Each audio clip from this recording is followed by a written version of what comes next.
அஸ்ஸலாமு அலைக்கும். Hi everyone, welcome back to my channel. இன்றைக்கும் நான் நல்ல ஒரு இன்ட்ரெஸ்டிங்கான ஒரு வீடியோவில் தான் உங்கள் எல்லாத்தையும் சந்திக்கிறேன். எல்லாரும் நலமாக இருக்க வேண்டும் என்று நான் இறைவனிடம் பிரார்த்திக்கிறேன். நான் இன்றைக்கு எல்லாரும் விருப்பமான ஒரு ஸ்வீட் ரெசிபியை தான் இந்த வீடியோவில் கொண்டிருக்கிறேன். குலாப் ஜாமுன்டா யாருக்குமே ஆசைத்தான். சின்ன புள்ளையிலேருந்து பெரியவங்க வரைக்கும் அனைவரும் விரும்பி சாப்பிடுற ஸ்வீட் தான் குலாப் ஜாமுன்ன்றது. அதுவும் நான் இன்றைக்கு ஆட்டமா யூஸ் பண்ணி தான் செஞ்சிருக்கிறேன். இந்த ஹஜ் ஃபெஸ்டிவலுக்கு குயிக்காகவும் அதோட லேசான மெத்தட்ல தான் நான் இன்றைக்கு குலாப் ஜாமுன் செஞ்சிருக்கிறேன். வாங்க நாங்கள் அப்போ இந்த ரெசிபி எப்படி செய்யறேன்னு பார்ப்போம். நான் இந்த குலாப் ஜாமுன் செய்யறதுக்கு நிறைய டிப்ஸ் சொல்றேன் இந்த வீடியோல, அதனால வீடியோவை ஸ்கிப் பண்ணாம பாருங்க. ஃபர்ஸ்ட் நான் இந்த ரெசிபிக்கு ஆட்டமா வறுத்து எடுத்துக்கொள்ள வேணும். அதுக்கு மாவை வறுக்கிறதுக்கு நான் பேனோட கேஸ்ல வச்சுக்கொண்டு ஃபர்ஸ்ட் பட்டர் 2 டீஸ்பூன் போல சேர்த்துக்கொள்றேன். உங்களுக்கு பட்டர் இல்லாட்டி கீ சேர்க்கவும் மேலும்.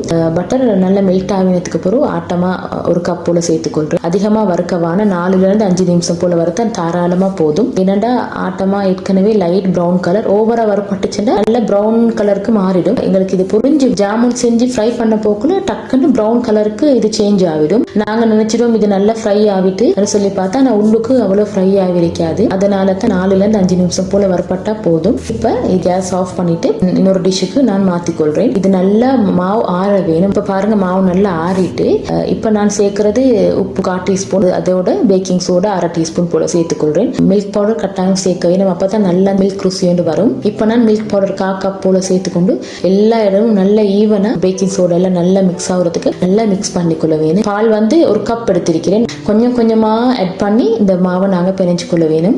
இப்ப பாருங்க நான் கொஞ்சம் கொஞ்சமா சேர்த்து தான் மாவை பிணைஞ்சு கொள்றேன். நல்லா ஸ்டிக்கியா பிணைங்க, கையில ஒற்ற பதம் வரைக்கும் பாலை கொஞ்சம் கொஞ்சமா ஊற்றி பிணைஞ்சு கொள்ள வேணும்.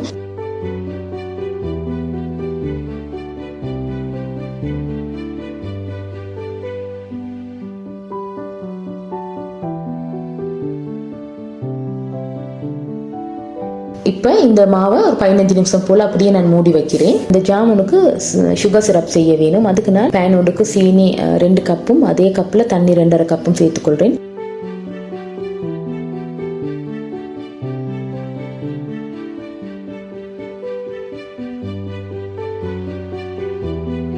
நான் 2 ஏலக்காவும் சேர்த்துக்கொள்றேன். அதோட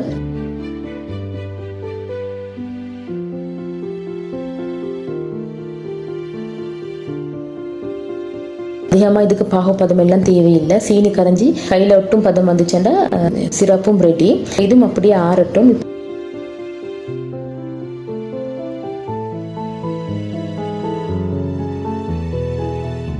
பாருங்க மாவை திறந்து பாக்குறேன். மாவு நல்லா ஊறி இருக்கு, நல்லா ஸ்டிக்கியாவும் இருக்கு. இப்ப மாவு நல்லா டைட்டாக இருந்துச்சுன்னா இன்னும் கொஞ்சம் பால் ஊற்றி மறுபடியும் கையில ஒட்டும் பதம் வரைக்கும் பிணைஞ்சு கொண்டுட்டு பால் பிடிக்க வேணும். இப்ப கையில சரியான ஒட்டும் தன்மையா இருக்கு. இப்ப கைக்கு கொஞ்சம் ஆயில் தடவி கொண்டு எல்லாத்தையும் ஒரே அளவான உருண்டைகளை எடுத்து உருண்டை பிடிச்சு கொண்டா சரி. ஏண்டா மாவு எவ்வளவு லூஸா இருக்குதோ அப்பதான் எங்களுக்கு மாவு உருட்டுறதுக்கும் லேஸ் அரைக்கும். இல்லாட்டி டைட்டா மாவு இருந்துச்சுன்னா எங்களுக்கு உருட்டி கூட கஷ்டம். குலாப் ஜாமுன் உருண்டையில நிறைய வெடிப்பு விடும். அதனால இது நல்ல லூஸா ஸ்டிக்கி தன்மையா தான் இருக்க வேணும்.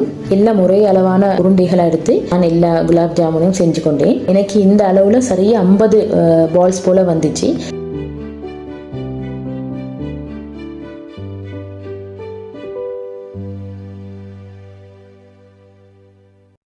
இப்போ ஃப்ரை பண்ணத்தான் இருக்குது. அதிகமா ஆயில சூடாக்கி கொள்ளவான மிதமான தீயில இருந்துச்சுன்னா சரி. ஆயில் மிச்சம் சூடா இருந்துச்சுன்னா டக்குன்னு ஃப்ரை ஆகிடும் இந்த உருண்டைகள். பாருங்க ஆயிலும் நல்ல சூடாக இருக்கு, கணக்கான பதத்தில் இருக்குது. இப்போ இந்த டைம்ல நான் எல்லா ஜாமுனையும் பொரிச்சு கொள்றேன்.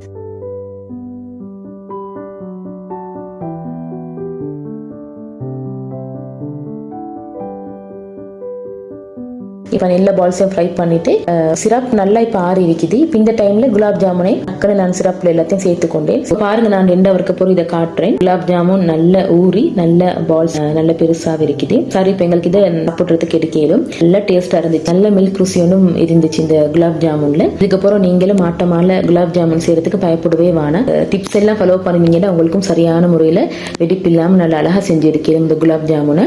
அப்போ இந்த ஹஜ் ஃபெஸ்டிவலுக்கு நீங்களும் இந்த ட்ரை பண்ணி பார்த்துட்டு எப்படி இருந்துச்சுன்னு கீழே கமெண்ட் பாக்ஸை கமெண்ட் பண்ண மறந்துடுவானா. இந்த வீடியோ உங்களுக்கு பிடிச்சிருந்துச்சுன்னா லைக் பண்ணிக்கொண்டு உங்களோட ஃப்ரெண்ட்ஸ் அண்ட் ஃபேமிலிக்கு இந்த வீடியோ ஷேர் பண்ணிக்கோங்க. நீங்க எங்களோட சேனலை இன்னும் சப்ஸ்கிரைப் பண்ணலன்னா சப்ஸ்கிரைப் பண்ணிக்கொள்ள மறந்துடுவானா. சைட்ல இருக்கிற பெல் ஐக்கனையும் கிளிக் பண்ணிக்கோங்க. அப்பதான் நாங்க போடுற வீடியோஸ் நோட்டிபிகேஷன் மூலம் உங்களை சேரும். அப்ப நான் இன்னும் ஒரு அழகான வீடியோல உங்களை சந்திக்கும் வரை until then take care, bye bye.